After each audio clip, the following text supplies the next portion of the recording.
Welcome back to the channel. Don't forget to like, share, and subscribe. Today, we'll explore professional LUT packs inside Photoshop. Open your image in Photoshop and make sure your basic exposure and color corrections are already done. Professional LUT packs work best when the image is clean and balanced.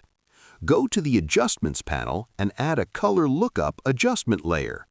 In the Properties panel, click on the LUT drop-down and load external LUT files if needed.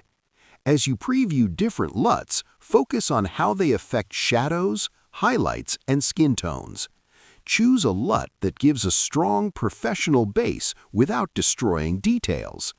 Lower the opacity to blend the LUT naturally.